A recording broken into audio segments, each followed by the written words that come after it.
Hello, everybody. Welcome back to Holding It Together. Hope you guys have had a good week. Does Hannah look a little different? She's a redhead. She's a redhead. Which, honestly, I can't stop staring at you. Like, you embody, I don't know, the energy you're giving off right now.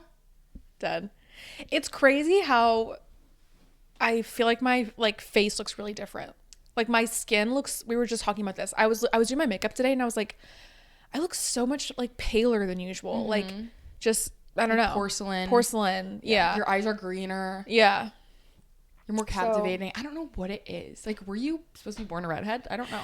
Maybe. It's very subtle. Like, it's not Ariel. It's not like, no. It's like a natural red. And I didn't do any lightening. So it's just the like developer she put in, like lightened my hair a little bit to where like you can see the red more. Mm-hmm. And it'll get a little lighter as it washes out. But no, it looks really natural. And like the way that she put my roots darker so I wouldn't get hot roots, and then it like grows out. Yes. So I love it. I'm so glad you did that. I'm so glad. I did it yesterday. Mm-hmm. I was so scared. I remember a couple weeks ago we were going back and forth. You're like, I think I want to do it. Like, I think I'm going to book the appointment. Mm-hmm. And I was like, do it. Like, you know, I'm a proponent. Yeah, my hairstylist kind of bullied me into it. Wait, I'm obsessed. Like in a good way. I'm actually a good way. So happy for you that she did that. Yeah, no, same. Wait. I'm really glad I did it. I've always wanted to do something like change my entire hair color, and it used to be like I wanted to have like purple hair, mm-hmm. but you get older, you get more mature. Me saying that literally being like, I'm gonna go pink. No, and you should. Yeah. But here, the only thing that keeps me back from going like that kind of color is paying for the bleaching. That's so fair. Like, I have already lighter hair, yeah. So the bleaching is very minimal. Yeah. So I mean, honestly, I talked to my hairstylist, and she was like, we might not even have to bleach because I think I want to do like a temporary dye, so it's like even less because I don't want like a bubblegum pink head. Like, that's not it. Like, I want like pink highlights. But anyway, your hair, beautiful, amazing, perfect. Like, I can't stop looking at you. I know. So captivating. I think I'm a redhead for the foreseeable future. I honestly hope so. For a while. It looks so amazing. Yay. Guys, we have big news. War is over. We got Olivia Rodrigo tickets. Yes.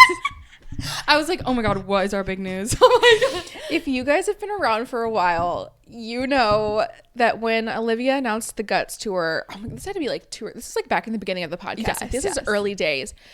We signed up for pre-sale and all. I don't know if she did Amex pre-sale back then, but we did like all the kinds of pre-sales. We got cooked. We did not get tickets. It was like a several week long rant on the podcast. It was a sore point. Okay, it was a sore point. Now, she just announced her tour. What's it called for her new album? I can't remember what the tour is called. You're pretty sad for a girl in love or something like that. Yeah. That's the album. But I think the tour is called Unraveled. Yeah, Unraveled. And so she announced that. So we signed up for, well, I could do pre-sale because I could do the Amex pre-sale. Yeah, she had no artist pre-sale. Yeah, just Amex. So I was like, okay, I'm feeling a little better because it's not like the double pre-sale like it was last time. Oh, I think she did like a Cash App pre-sale and then artist pre-sale. Maybe. So anyway, I got tickets. Guys, the way, so like I'm freaking out because I'm like, I stayed home from work that day because I'm like, I need to focus. I need to like lock in. Like, it's going to take me, and I know I'm going to be like, it's not going to be a pretty sight to see. So like nobody at work needs to see me like that. Okay. The way I'm locked in, I get in the queue. You're number 430. Hello. I'm like, I text Nicole. I'm like, we're getting tickets. We are getting tickets. Now, here's the thing. I hadn't really done much planning of like where to go because my vibe was kind of just like, I'm going to try and get somewhere kind of close. Like, I don't really want to have to take like a whole trip to go because we're already doing that for Harry. So I'm like, my plan is just to like log in and pick all the cities that are like kind of close. And so I tried to do Toronto, but Toronto's the same like days as Harry. So I'm like, I can't do Toronto. So I looked at like Pittsburgh. I looked at Philadelphia because my brother lives there. So even though we have to travel, we could stay with him and it'd be free. And then I was looking at like, I don't know. I had a couple other cities open on my tabs. I'm like, okay. I got into Pittsburgh. Okay. Now here's the thing about Pittsburgh. The Pittsburgh show is September 29th. Okay. And I was like, okay, that's, Harry Styles is like October 3rd, October 4th. I'm like, it's October 2nd. I'm like, we have a week. We have like a week's, you know, end of September, beginning of October. That's like 2 different weeks, right? In my mind. Buy tickets for Pittsburgh. Why is that 2 days before we leave for New York? Olivia Rodrigo's on a Tuesday, okay? We're leaving Thursday night, right? Or Thursday day. I think Thursday. Yeah. We check in on Thursday to our hotel. So we'll be busy. We'll be busy. Now, here's the thing. I also got tickets to Philadelphia because I was on a high. Yeah. And I was also like number 500 in line for Philadelphia. And I was like, okay, you know what? Like, but then the thing was that that's the weekend before your wedding. Yeah. So I'm like, that's kind of like a lot. Like, for like, who knows how you're going to be feeling then. Yeah. So I was like, okay, like I'm going to see if my brother and his wife want to go. So I got tickets for all of us. So we have options to switch around if we need to. Guys, I'm so happy we got the tickets. I don't know if we can go, but we got the tickets. No, we're going. No, we are. Period. Like either might just take like the whole week off, like Pittsburgh, beginning of the week, I was New York actually City. considering just taking off, yeah, or working from home, or like I have no idea. Like just, I don't know. Maybe working that Sunday, you know. Yeah. Before, because I gotta get those hours in. So yeah, I don't know what I'm gonna do. I'm cooked, but actually same. But you know, I'm so excited. Like I'm so excited. I can't believe it. I can't believe it. Harry it. And Olivia in 1 week. I know. We're gonna be dead. We're gonna be dead on our feet. Remember when we tried to do like concerts back to back, and then I literally canceled. I said immediately no. Oh yeah, because we did Joe, and then you had one Saturday, and then one on like. No, we did Joe on like Wednesday, and then I had one on Friday, and I was like, no, respectfully, no. No. Yeah, no, that's a lot. So, but you know what? It's gonna be like the best week ever. It's gonna be so much fun. It will be so much fun. Yeah. The way Nick, I was like, I don't know, should we go? But this was like before you were in the queue. I was like another concert, because Nick's like, wow, you go to a lot of concerts, and I do. And I was like, I don't know, like whatever, like tickets are probably gonna be expensive. I'm thinking around like 200. That was like our limit, which is still a lot of money. It is. And Nick was like, because we have a wedding to pay for, so I was like kind of going back and forth with him.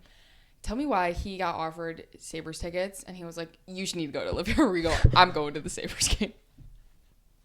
I was like, fair. So, that's so funny. No, I have the same back and forth where I'm like, we have been going to a lot of concerts, and a lot of big concerts. We've been spending like good amount of money, big money, and like especially like Harry, we're making a whole weekend out of it. Like that's you know that adds on top of it. Big money. It is big money, and so, and like Matt and I are trying to like save money and like recover from the wedding, and you know just like get on our financial feet better for the future. But I'm like, also at the same time, I'm like, money is meant to be spent, and like how often. The way I think about it is like, okay, I'm not going to go broke on concerts. Like, I'm not going to go spending like, I mean, $200 a ticket is like my max that I will do. It's not mine, baby. Depending on who it is. The way I spent thousands of dollars on Taylor Swift. No, and good for you. And here's the thing. Nick was also telling me this. He was like, we don't have kids. That's what I'm saying. Because I'm like, I think that I want to have kids in like the near-ish future.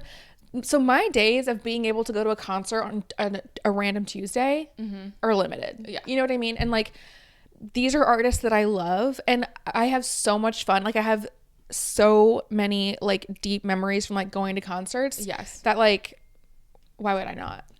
You know? I totally agree with you. So like within reason. And obviously like, yeah, like I don't think and even Taylor, like spending within no reason.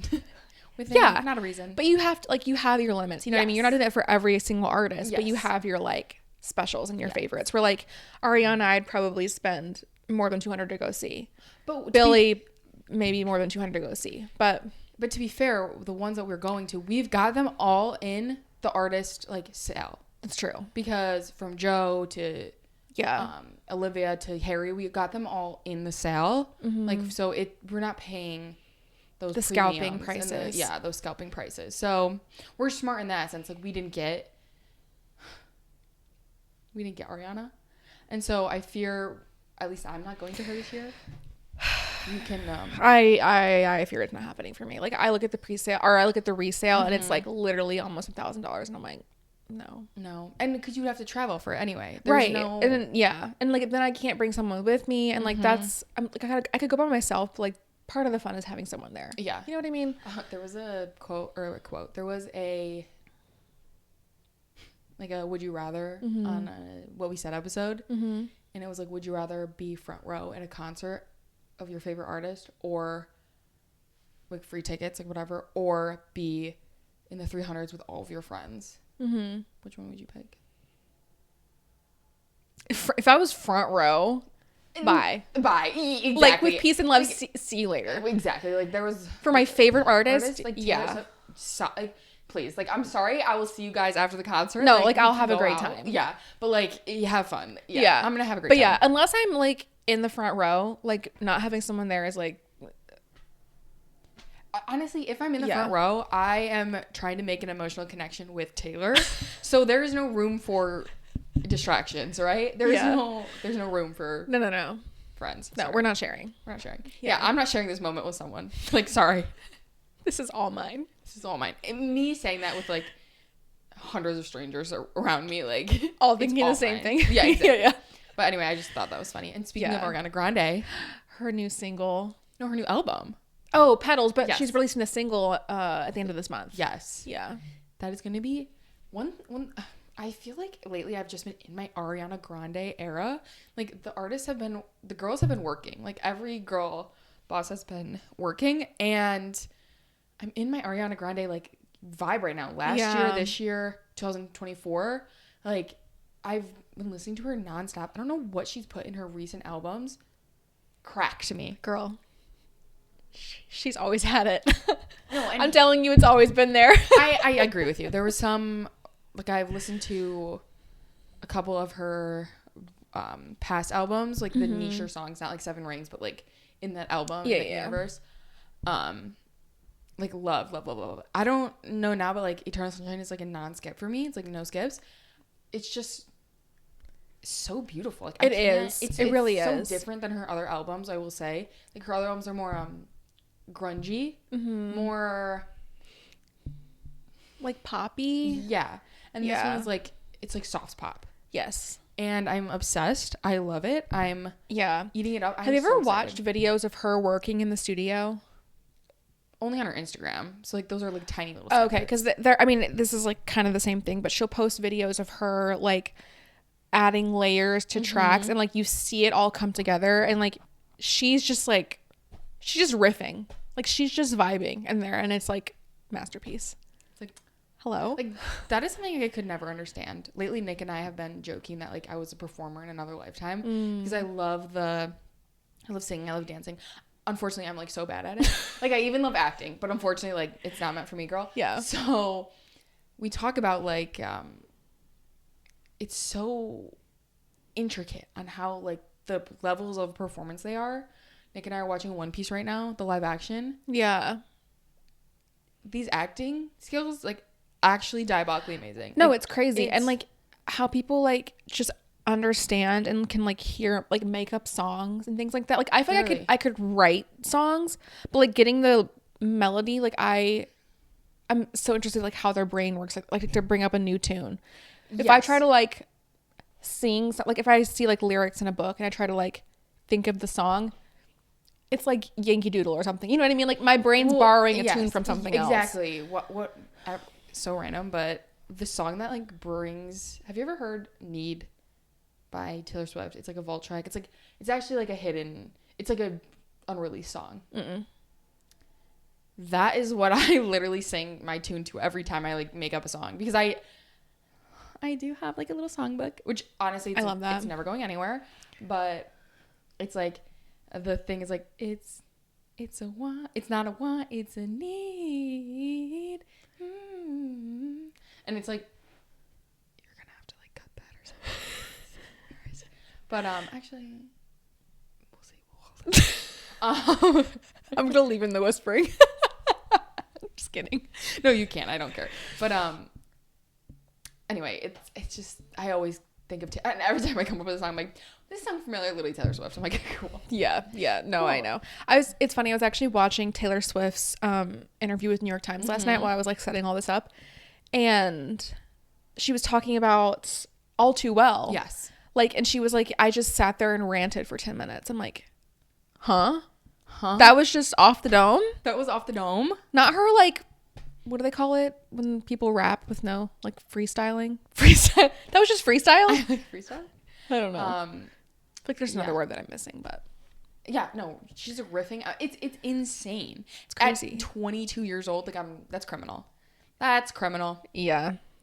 Or 20 years old because she released it when she was 22. Right. And she said she was on like the Speak Now tour. It's like, how, girl? How? That was a really good interview. I loved every little niche thing that she kept saying. Like she doesn't like having two words together with the same ending and leading letter. So like for example in our song she goes, when she talks real, it was supposed to be slow when he talks real low, but real and low have two L's, like beginning and ending, or ending and beginning, whatever. And so she changed it to slow, and everyone has always been like, why isn't it low? Like, it doesn't make any sense. But she's like, in my head it makes perfect sense because I didn't want to whatever, it just flows better. It flows and it like distinguishes the words better. But it was so interesting. And so Nisha, we don't really get a lot of those in the minds of Taylor Swift type of content because she's not really online like that. And so every single crumb, like, I'm eating it up. Yeah, no, it was really interesting to hear her like whole process and like the way that she writes music as like stories. Yes. Which I feel like has always been somewhat known, but it was interesting to hear her say like perspective. These are like tactics that she was purposefully using. And like that she was learning, and like that was like a big thing in like country music. And so I thought it was really cool I haven't finished it. I need to finish it, but it was a really good interview. Yeah, it was a really good interview. Yeah. Speaking of Taylor Swift, I am clowning because she hasn't given us anything in so long. And by anything, I mean she literally released an album last year. Like I was like, didn't we just get an album? Okay. And I'm not trying to be greedy, like I'm not, but I am kind of. I'm clowning. Like I am clowning. So June 19th is a Friday this year. June 19th, 2005 or 2006, she released her leading single, Tim McGraw. Okay. Now, this is the 20th anniversary. Okay. Do you think she's going to release Tim McGraw, Taylor's version? Because there was a countdown on her website, but it was deleted shortly. Like, but people got screenshots. People saw that. Do you think people just have it like up always? I don't know. I'm assuming that people will go into the code of the website and then get notified every time something changes, so they can be like as up to date. Like I'm pretty sure that's how they're doing it. Yeah, they've got to have some kind of API or something that's telling them to tell them that it's like something changed or like a countdown or Because I remember when they were releasing cardigan merch, people would see like, oh, in the code there's like 4 unreleased like items that have been added to the website, but like they're hidden from the public. Yeah. But like they're there. And so it's like, okay, a release, an announcement, something's coming. Yeah. So yeah. And people could like tell like, oh, there's so many X amount of boxes of shipment of cardigans. It's like insane. Yeah. But the people that do that level I'm telling you, like crazy. When you learn how to get into the back end of a website, like you can run the world. Actually. It's crazy. Anyway, I'm a little clowning on that because why would that be perfect? Yeah. Here's the thing. I thought you were going to say like an album, and I was like, no, she's getting married. Like, no, same time frame. But I could see her dropping like a single. Yeah. Yeah. Because like that wouldn't be like too much work. And she probably already finished. Like she probably already recorded it. Like it's not like a huge project undertake while you're like getting ready to have a wedding. And I'm sure she's already pre-recorded all. I know she didn't do Reputation, but she said that debut Taylor's version was already done.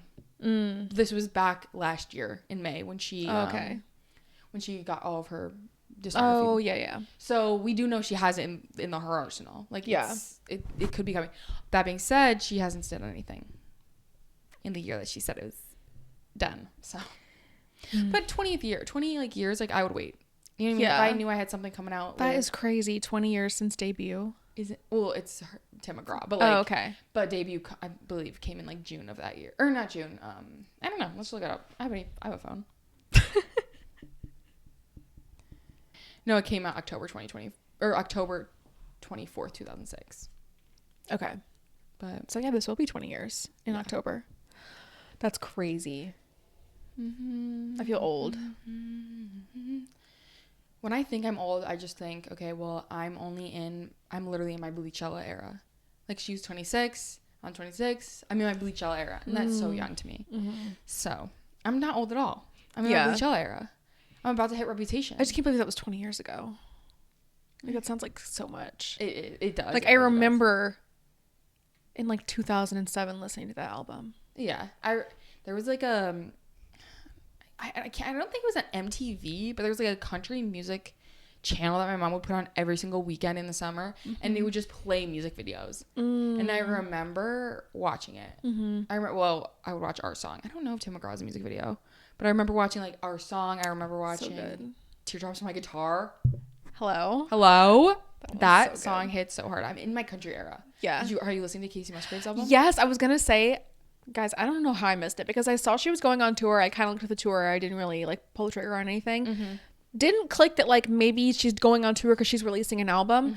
I just I've been listening to Spotify does these like best of March, best of April. I was listening to best of April and Dry Spell. Okay, that wasn't on there, but I love that one. That is so funny. So funny. It was it's giving country Sabrina Carpenter. No, really. Casey's always been like a little unhinged though, which I love, like in her music. I love it too. God, what is it called? Horses and Divorces. Please. I'm like slay the house. No, I love Back on the Wagon, Dry Girl, or Dry Spell. I also love like Middle of Nowhere. Oh my God, yes, same. That one or I love Uncertain Texas, which I think is the one you're talking about. Mexico Honey too. It was Hell on Me is the one that was on their thing. But no, I have been listening to it on a loop. Actually, me too. I've been in like a country, and there's another girl, Langley. Ella Langley. I've been eating up her music too. Be Her.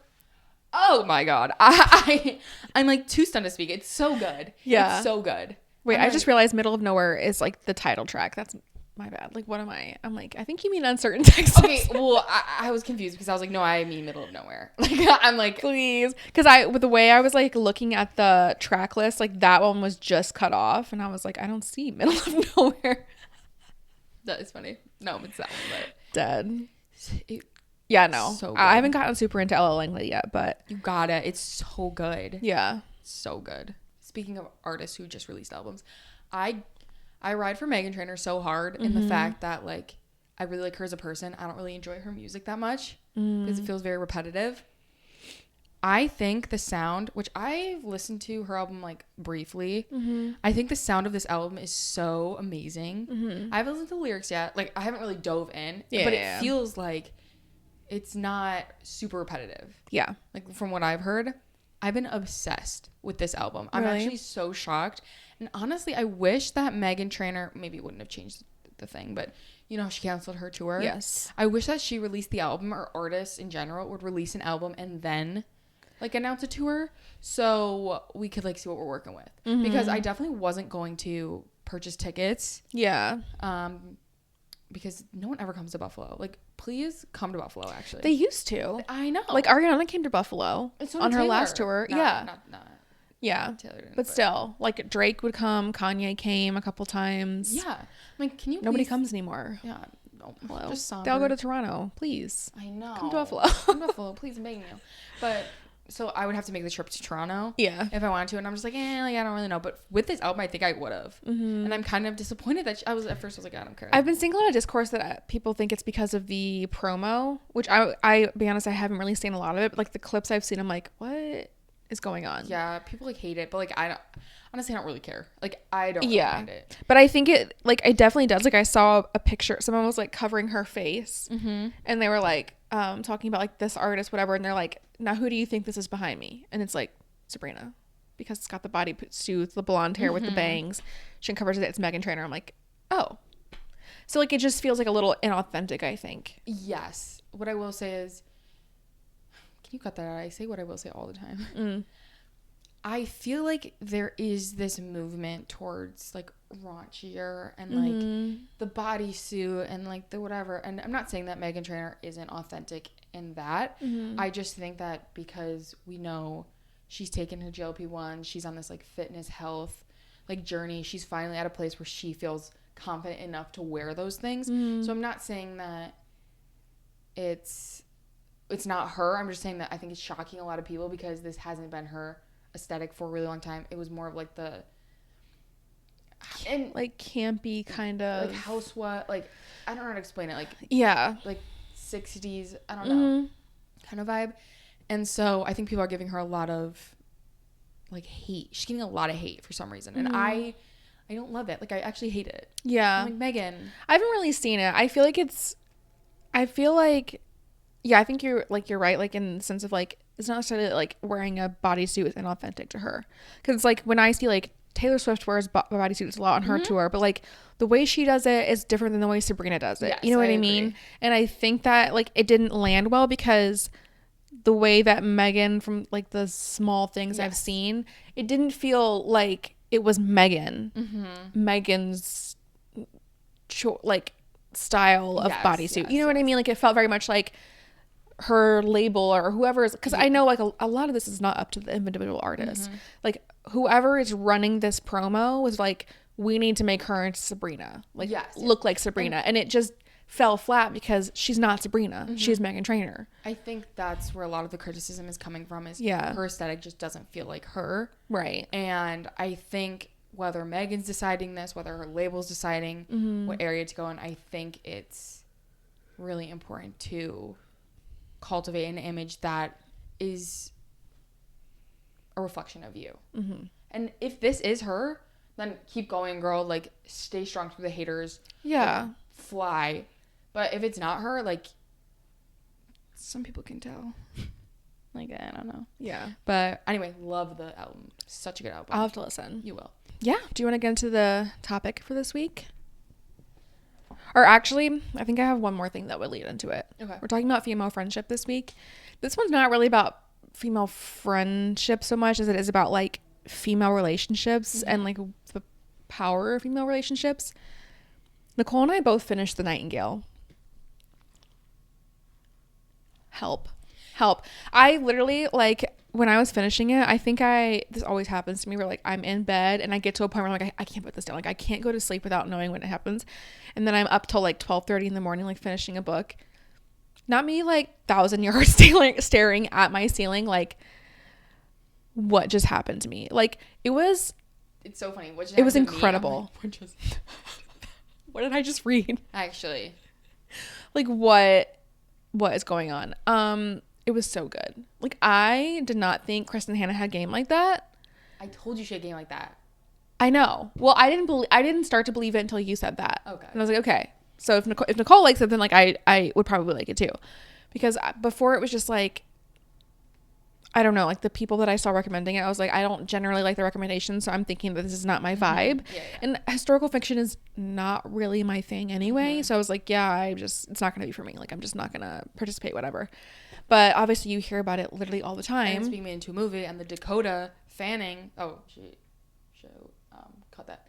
And the Fanning sisters are playing it. And like, wait, that's so perfect. Isn't it? I did not know that. I am so excited. Yeah. Like and it's supposed to be coming out February of next year.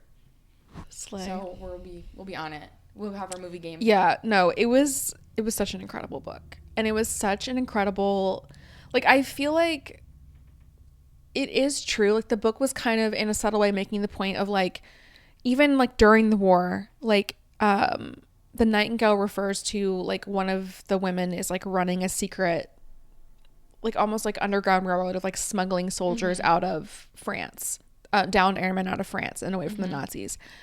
And the Nazis are looking for them and they assume it's a man. And like even after the war, like the things that women, like the sisters are talking about how like obviously like the Nightingale is getting recognized after the war. People knew about that and eventually found out it was a woman. But like all of the other things that happened during the war that like the women did to resist and to like get themselves and their families through the war doesn't really get recognized as like heroic because it was small and it was unspoken. You know what I mean? Like it wasn't this huge event, but like all of the women who like, because honestly, like it seemed like, at least in the story, like it was like several years of like there being no men. Like they were all either shipped off to war or shipped off to like deported internment camps, like all of the above. And it was just the women, and like it was just the women that were left to defy the Nazis in whatever way they could, and like protect their children and their families and their communities in like whatever way that they could. And even their small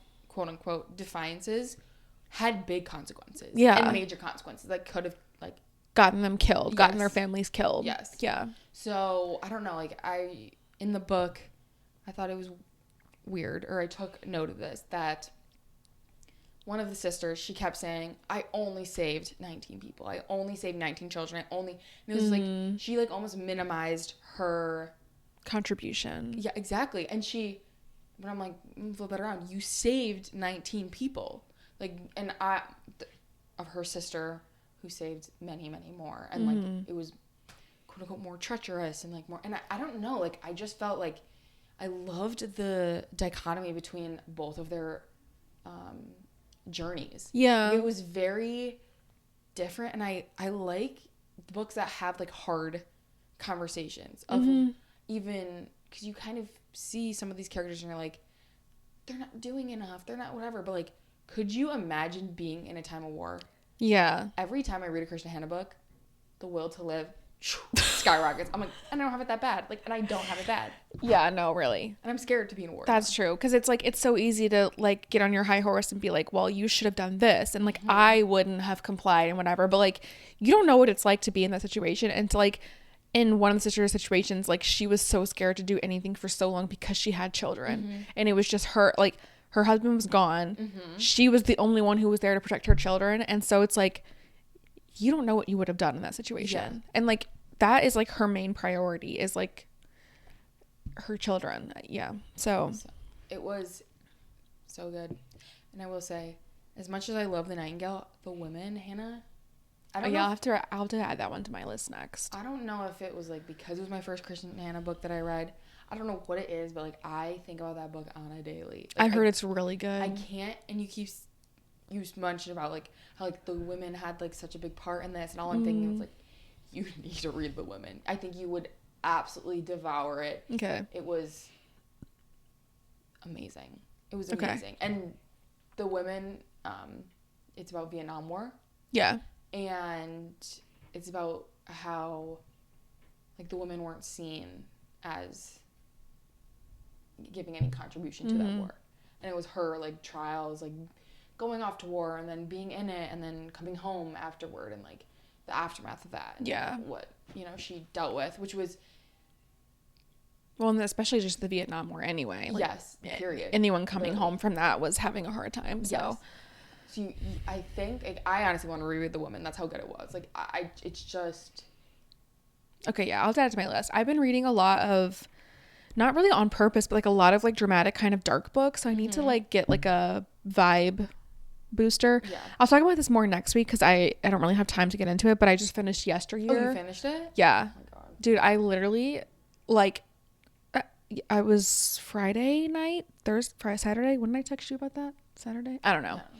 But I read like half of it. I was like, I have to finish this. Like, I was just so consumed by it. It was so good. That one's also going to become a movie. Oh, okay. With Anne Hathaway. Oh, really? I'll talk more about it next week. But like, I read The Nightingale. I read that. I've been reading a lot of like kind of dramatic books. Like even the ones I have like in my physical TBR right now. Like I have I Who Have Never Known Men, which is like kind of a darker, heavier book. Like honestly, all of them that I have are like somewhat dark themes. So I'm like, okay, I need like a. Yeah, you don't read The Woman yet. Yeah, like, I need to chill first for a minute. Dark book. That's a scary book. I'm like shaking in my boots. That's a rough book. Anyway, want to get into female friendship? Yeah, friendship in your 20s. We've done an episode on this before. I'll have to think of I don't know what the exact title was or like really how long ago it was. So I'm not gonna get into like so much of like how to make friends. Yeah. But I think just talking about like the importance of friendship in adulthood, and especially like if you're a woman, like friendship with other women, yes, I think is so essential. And I think like a lot of what people struggle with friendship in adulthood, like including myself, and like what makes it so different of like, because because I think sometimes it's easy to have this idea of like, well, when I was like a kid, like I had all of these girlfriends and whatever, and then you get older and it's like so hard to create and maintain friendships. But I think it really is that like adult friendship in general is you have to intentionally form and sustain them. Yes. Because like you're not like in school anymore. Like you don't have like built-in peers that you're with every single day, that you have that proximity to build those relationships. Like you have to seek people out, and you have to actively like contribute to that relationship and like spend time with that person to build it. And like you both have to go out of your way to do it. And I think one of the biggest misconceptions of friendships and female friendships and just like adulthood friendships, I will say, is that it's effortless, because it's not. It's not. And I think when we're a child and like adolescents, it was almost effortless because we saw each other every day, because we had excuses to talk and hang out, and we had these like lunch periods. That's what you're doing all day. You're all doing the same thing. Yes. Yeah. And when you get to adulthood, like life is just chaotic and messy and crazy, and it's not. Everyone has different jobs and different schedules, and so to go out, you have to go out of your way to spend time with people and build friendships. And I think it kind of comes down to this idea that I feel like runs. This is like my favorite quote. I'm gonna like get it tattooed like on my butt or something. Like it's the thing about like, if you want a village, you have to be a villager.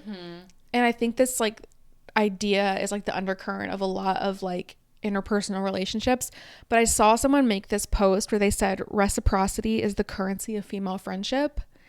And I think that's so true. Like you have to give as much as you take. And like that in any adult relationship, or in any relationship in general, honestly. But like I think that's what really builds a friendship. No, I totally agree. On that note, I think another misconception is that friendships are a balance, like always 50-50, when 99% of the time they're not. I don't think any relationship is rarely ever 50-50. I totally agree. And it doesn't mean like, okay, I always give 70% and Hannah always gives 30. It's like, no, today I'm giving 70 and Hannah's giving 30. Tomorrow Hannah's giving 90, I'm giving 10. It's like it switches on a dime like every time, every instance, and sometimes it's like 50-50. Like but that being said, like you also have to ebb and flow with that relationship, because I think when people, even me, get really like hooked up on like, I've been giving so much effort, it's easy to forget the times where like Hannah or another friend or Nick or whoever, specifically this week, female friendships, when they were there for me. And you didn't have the bandwidth. I didn't have the bandwidth. And then, you know, like, I'll tell you a little story. So I moved, you guys know. And a couple Saturdays ago, I was moving with Nick. And we did it by ourselves because Nick just like, we can do it. It's easy. Like, I don't want to inconvenience our friends. And like, love that mentality. Really, I do.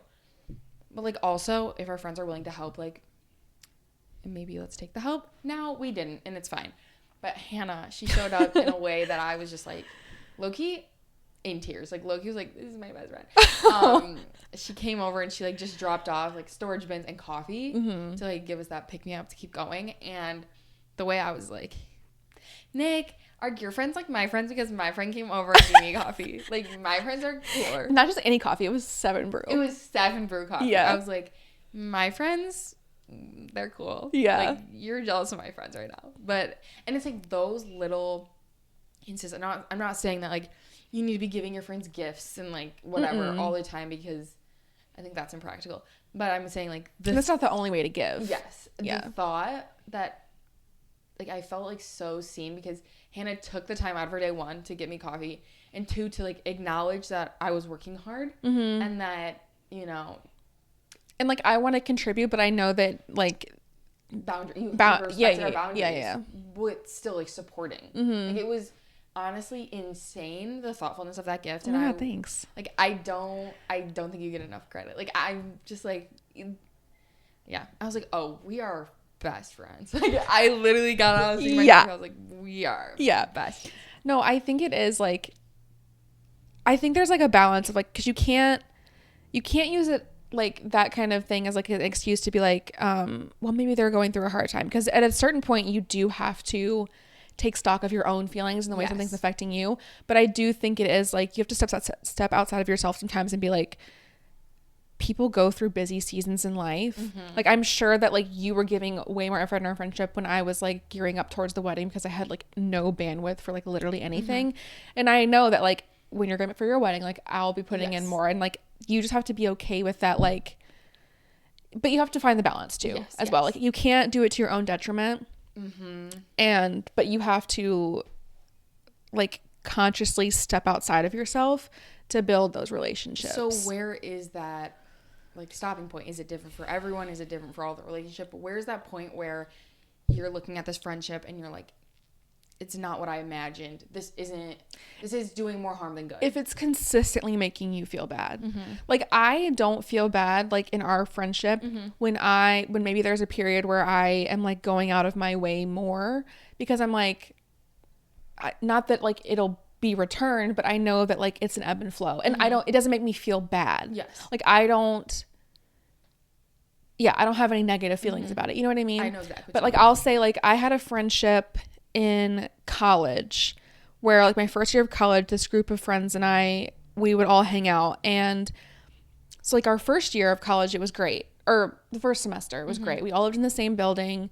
We didn't have like any classes together, but we would all like get lunch together and hang out on the weekends. Like we had like our little Friday night like get-togethers and whatever. And I felt like I had a really good group of friends. Now, spring semester, they all rushed and I decided not to rush, which was fine. And obviously rush is a very busy time. And so I was like, I know that they're very busy. Like we are not going to spend as much time together in these like next month and a half. And like, that's fine. Well, then they all got into the same sorority. And even when you're pledging a sorority, that is very time consuming as well. And it eventually got to a point where like, I could understand that during rush and during pledging, they were very busy and they had very limited bandwidth. And obviously they're getting to spend a lot of time together during those things because they're doing the same thing in the same place. But then outside of that, like I was trying really hard to make an effort of like, hey, like if you guys are free this day, like let's go see this movie. Like I really want to see this movie or whatever. I remember I went to visit Matt. And I don't know what movie it was, but I had been saying, like, I think it'd be really fun if we went to the mall and had, like, a movie night. And to see, I don't know if it was, like, a movie in general or what. And I had been really bringing this idea up over and over. Like, okay, yeah, we're going to do it, like, next time we're free. And I went to visit Matt one weekend, and I looked onto my Snapchat, and I saw that they all went to a movie that weekend. And I remember, like, crying in Matt's dorm room and being like, I just don't understand. Like, I am trying so hard, and I'm trying to be understanding, but, like, I wasn't getting that back. Yeah. And then in the sense of like, no, I'm like, it's been like 6 years. I'm like, those bitches. I'm like upset for you. And I don't think they were doing it intentionally. No. But it's just like, okay, I was like, okay, obviously like the thought isn't there. You know what I mean? And like, I don't think they're holding me in the same regard as I'm holding them, which is fine. Like nothing on them, but it's just like, okay, this is not making me feel good. And so I was like, you know what? I'm going to start creating distance because it's not making me feel good. Like I was realizing that I was becoming really bitter and really angry. Like I was harboring a lot of resentment. And I think that's how you know. I think if you're starting to feel yourself feel a lot of contempt for someone and a lot of resentment, that's when you maybe know like, okay, like for whatever reason, I'm not feeling like I'm receiving what I need from you. And you have to take stock of like, okay, is it that I'm like doing too much? Am I doing too much? Or like, do we need to have a conversation, or is this just not the relationship for me? Like maybe I am holding it at a different place than you are, which is fine. And you just have to like recognize that. But I think that's how you know is like when you start to feel those feelings like within yourself. You're so right. I give you a lot of props and respect to people who actually have those conversations, because I know like I would just quietly step back. Yeah, it's kind of like I'm scared. I think it depends on how long you've been friends with someone. No, that's so fair. Like I would think like if for whatever reason like something happened with you and I one day where I was like I got to a point where I was like something is different, like something has changed, I would talk to you about it. So fair. You're so but like those girls, we've been friends for a semester, so we weren't like super close. And I was like, okay, like that's so fair, because I was like thinking as host speaking, and I was like, wait, it was Hannah, like I would talk about it. If it was my friend Alicia, like I would talk about it. If it was my friend Laura, I would talk about it. But if it's the girls that I have in the past where we were like friends for like a season, not like years, I would just kind of was like, okay, bye. Yeah. Like, thank you for being a part of me. And I think another misconception about female friendships is that the friendships that don't last weren't worth it and like were a waste of time. And I would argue like they weren't. I was really close with these girls in like after college. It was like my first year out, and I wanted to make more friends. And so I went on. I spoke about this on the last friendship episode. I did Bumble BFF, and I met them, and I had so much fun with them. And we went out like every month or every couple of weeks. We did line dancing. We went to bar crawls. We had like the best time. But as we've gotten older in life, it's been more chaotic. Some of us have moved. Some of us have like, you know, fell into a period of life where they were content with like being with their partner and like finding their own people and patterns and stuff like that. And so like you could say like, oh, what a waste of time. And like what a waste of like energy that you put for these relationships and these friendships. But when I tell you like those are core memories that I will have forever. Like the line dancing, the Santa bar crawl, like the Halloween like parties, like those are just things that like in that time of my life I really needed those female friendships and I really needed that support. And there's no bad blood. It was it was just life sweeps you away in different directions. But I think even when it comes to like bad relationships, because I had a habit of picking friends that were not great for me in my younger years, and it can be like in a sense like I feel like it's easy to be like, well, I wish I didn't have that friendship because it was so bad for me and like it caused me all of this hurt and whatever. But it's like I also learned something from that. You know what I mean? And like things happen for a reason. And anyway, I kind of hate saying that, but I got something out of it. You know what I mean? That's totally understandable. My last two misconceptions in friendships I find is like talking every day and every week. And I don't think the quantity of time you're with someone matters as much as the quality. Yeah, I agree. So, but that also, I understand like the more effort you have to put in if if they're long distance or if like whatever. So like there's so many layers to that. But I honestly don't talk to my friends every day. I feel like Hannah and I just started talking to each other more recently. Yeah, it was just like within the last year we've been like texting almost every day. Yeah, and it's been like outside of the podcast because I feel like a lot of the beginning was like, hey, like when do you want to come over? Hey, like. Yeah, we texted more to coordinate, and then like we didn't really share any ideas over text or like anything else. I think lately we've been like this is something like silly that happened or whatever. Yes. Yeah. Like my every waking thought. I'm like, oh, Hannah would like this. But my last thing is that conflicts and disagreements are the end of a friendship, and like it's rooted in like a rotten friendship. Now I will say, I love a friend that challenges me in like a polite, reasonable, respectful way. We're being honest.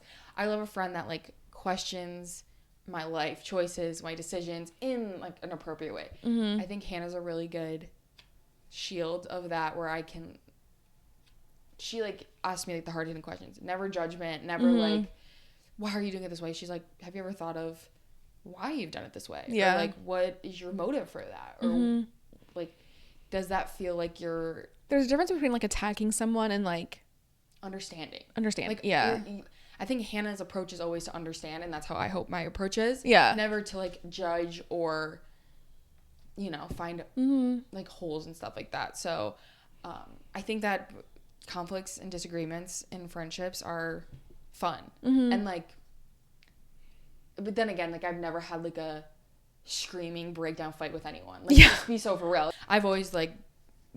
The people that I've always been friends with have always kept it respectful. So like, I've never... And I will say, like, even in like it was definitely more like tenuous in like childhood and like middle school and things like that, where like friends were like, when you're still learning how to be a friend and how to like have a relationship with someone, you know. But I will say I'm still, even then, I've never had like a scream breakdown match. I've been a witness to them. Like, oh, at the lunch table? But but I've never been like involved in it, and I'm happy to report that. I know, same. I don't think I've ever had like a really big fight with any friends.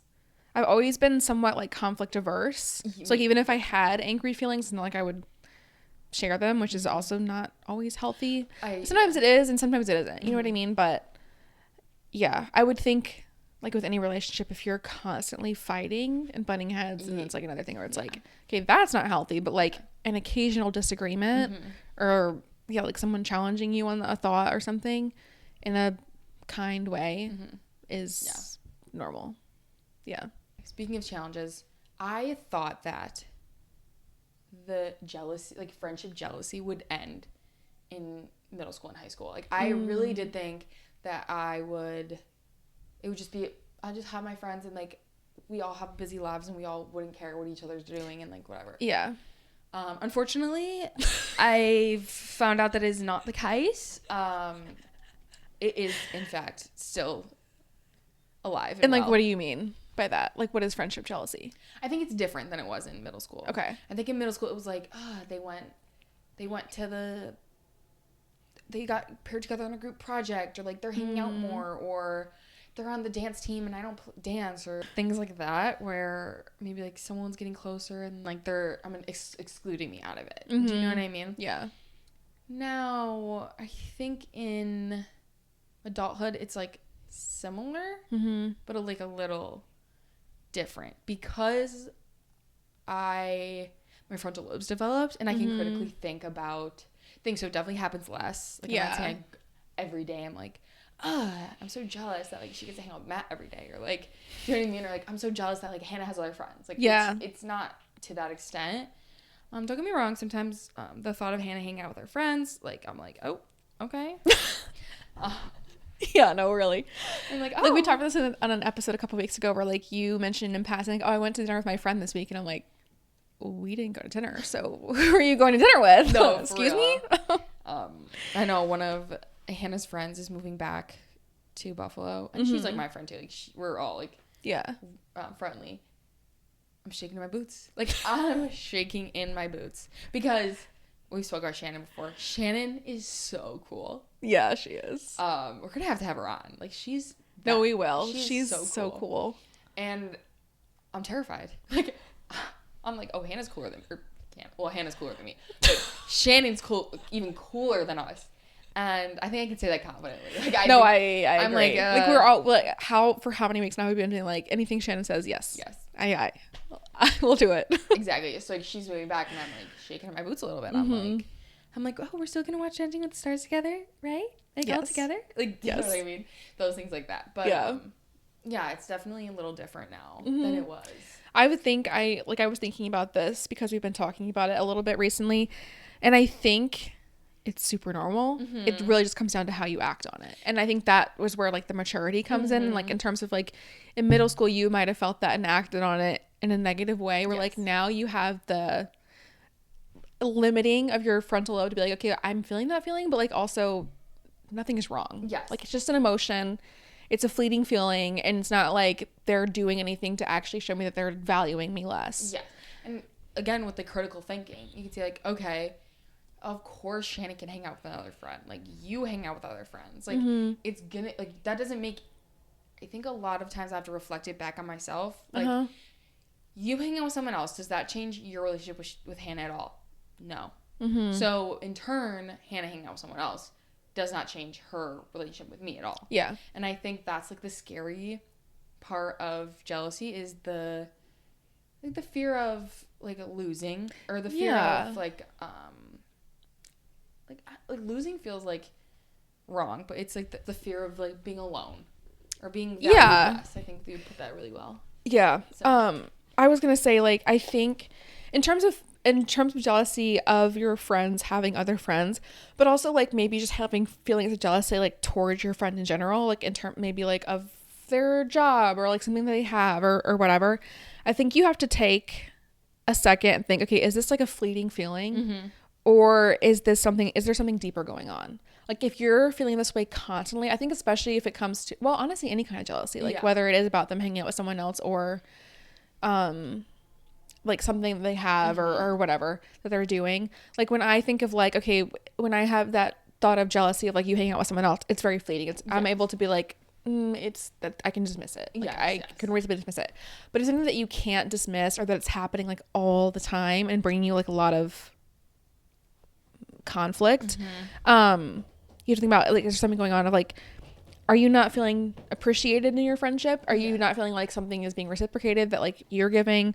Or do you feel like there's, even if it's like you're feeling envious towards your friend of something that they have in their life, are you dissatisfied with something in your own life that's causing you to feel that way? I think a lot of times, at least for me, when I have these very strong feelings of like envy or jealousy, it's not a reflection of them, it's a reflection of myself. Yeah. Where I need to like look and see like, okay, what am I dissatisfied? And how can I work towards it? I think it's funny because jealousy and like envy is like a very like nasty green feeling. Yeah. But I think it's a great place to start. Yeah. Creating goals or creating like your dream life or being that girl, because or just like self-reflection. Exactly. Yeah. No, I think that's true. Like, I think it can be hard to confront it because I think in general we treat it as like a very shameful thing. Yes. And bad things can come out of jealousy, and like people can do bad things out of it, but I think it is a really good way to like self-reflect and be like, why do I feel this way? Like, why am I feeling envious of something? And I think too, like, in a separate sense, like, it's very normal, but it comes down to how you act on it. And you think about too, like, do you have like past wounds that are being like touched upon by whatever's happening? Or also I was thinking, like, if you feel like a really intense feeling of jealousy every time your friend hangs out with someone, or it's like you just can't let it go, like, do you have the mindset that like love and friendship is finite? Like, someone only has so much to give. It's like there's a scarcity. Yes. Yeah. So I think those are things to like think of if you're having those feelings of jealousy. Yeah, no, I love that. I love that perspective of love being finite and like the scarcity of it, because in my body and soul or whatever, it's not. But I do see when like you're hanging out with someone else or like whatever, I'm like, okay, does she not have enough time or want to hang out with me now? Do you know what I mean? Yeah.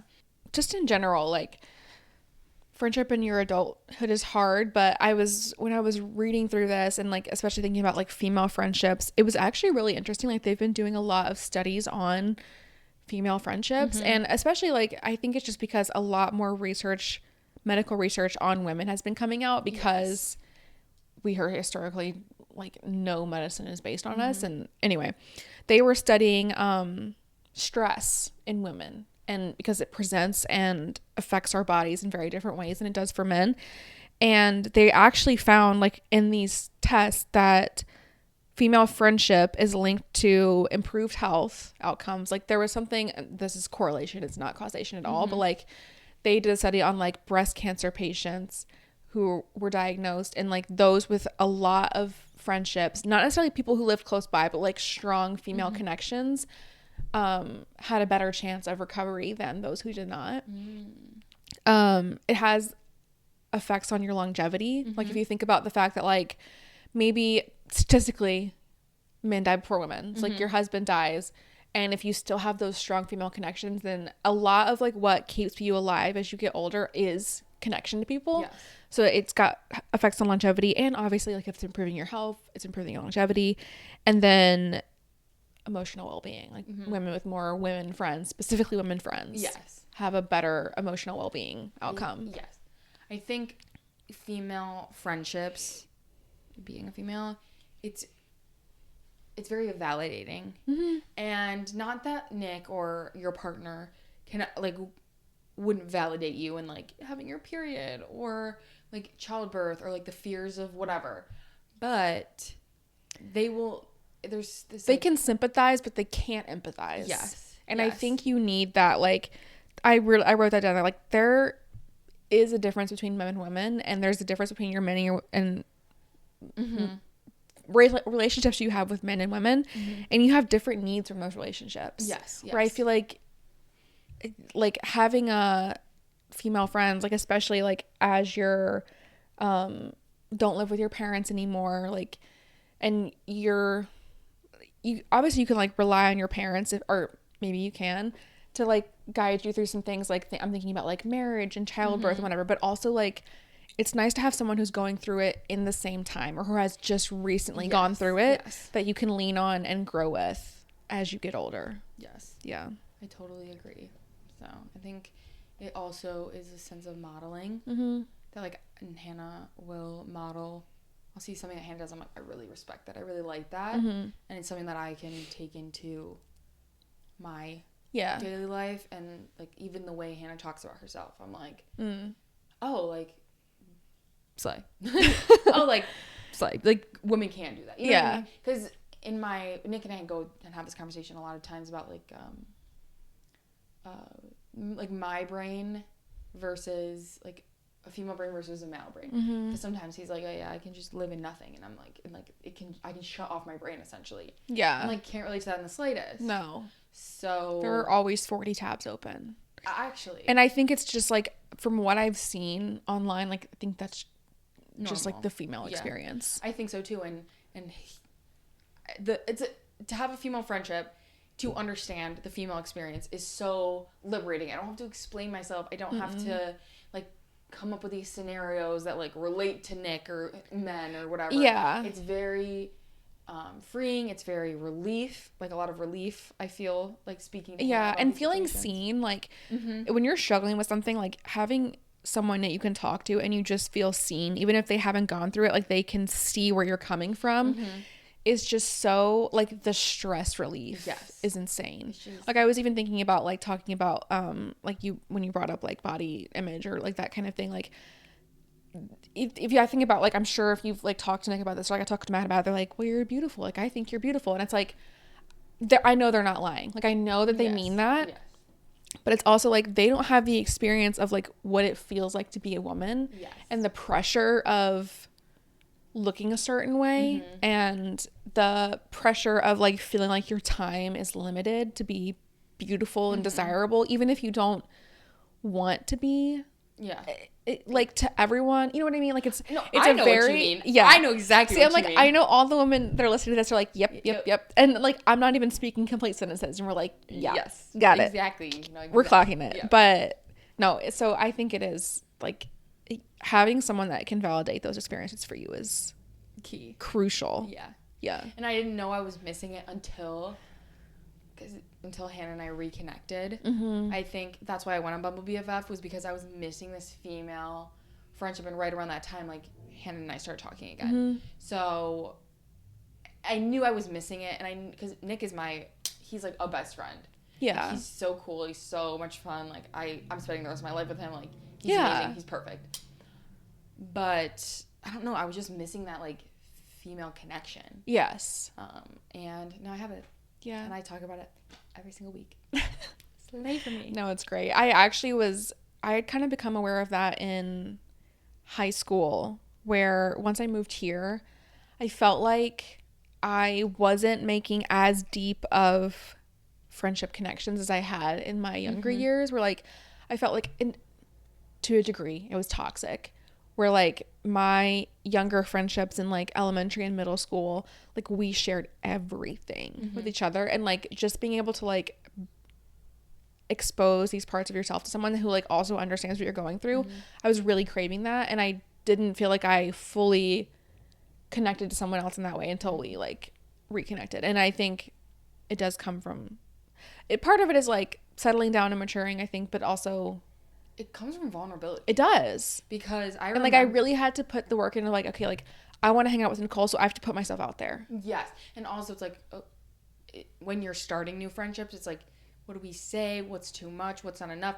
Unfortunately for me, everything is on the table because I just can't stop shutting up. No, and I love that. But it definitely like it brought us closer. Yes. Like we were like, oh. But then like in terms of like building the friendship, like we had to take the time to be like, let's hang out. And you have to put yourself out there of like, because there's always the nervousness of like, am I coming off too strong? Like, I really like it really is like dating someone. Yeah, it really is. And that's why I think Bumble BFF is like so perfect, that it's like a spin-off of a dating app, because friendship is like dating. It is like dating. You're like swiping, you're like talking, you're like, hey, like, you're like nervous. Yeah, I'm like, oh my god. But I was like more nervous of like, is this a woman on the other end? Not like You know what I mean? Because I went out to meet her and I was like, I'm scared. I'm shaking in my boots. Yeah. This is a brave thing I'm doing. Yeah. Like send me a location. I will. Because But yeah. But I'm glad we're friends. Me too. All right, guys. You can listen to us on Spotify, Apple Music, and YouTube. Mm-hmm. You can email us at Gmail. Mm-hmm. You can email us at holdingapod@gmail.com. You can watch us on Spotify and YouTube, and we do clips every week, some related to the podcast, some not, on our TikTok at Holding a Pod, and Instagram at Holding a Pod. Yeah. So, same time next week. Bye. Bye.